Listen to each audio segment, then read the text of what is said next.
இன்றைக்கி நான் சிவராத்திரிக்கு 4 கால பூஜையும் வீட்டிலேருந்தே பண்ணலான்னு இருக்கேன். அதுக்காக பூஜைக்கு தேவையானதெல்லாம் ரெடி பண்ணி தயாராக வச்சுருக்கேன். என்கிட்ட ரொம்ப சின்ன லிங்கம் தான் இருக்குது. அதில் மாலை போட முடியாதனால இந்த செட்டப் நான் பண்ணியிருக்கேன்.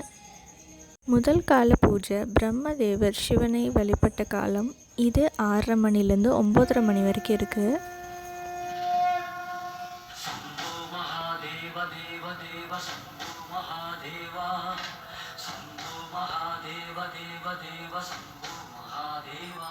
முதல் கால பூஜையில் என் குழந்தைங்களும் கலந்துக்கிட்டாங்க. அவங்களும் சுவாமிக்கு அபிஷேகமெல்லாம் பண்ணாங்க.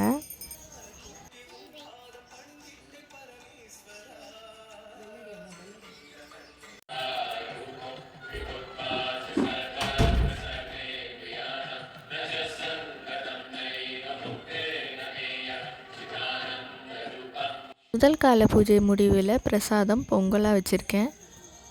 இரண்டாம் கால பூஜை இது மகாவிஷ்ணு சிவனை பூஜித்த காலம். இது பார்த்திங்கன்னா 9:30 மணிலேருந்து 12:30 மணி வரைக்கும் இருக்குது. இதுக்கு நான் நெய் சாதம் வச்சுருக்கேன். மூன்றாவது காலம் அம்பாள் ஈசனை பூஜித்த காலம். இது லிங்கோத்பவ காலம்னு சொல்லுவாங்க. இது 12:00லேருந்து 3:30 மணி வரைக்கும் இருக்குது. இதுக்கு நெய்வேத்தியம் நான் பாயாசம் பண்ணி வச்சுருக்கேன்.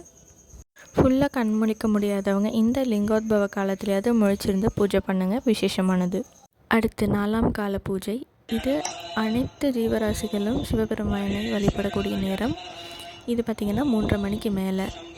இந்த சிவராத்திரியில் உங்கள் எல்லாருக்கும் எல்லா வளமும் கிடைக்கணும்னு எல்லா வல்ல ஈசனை நானும் வேண்டிக்கிறேன். நன்றி.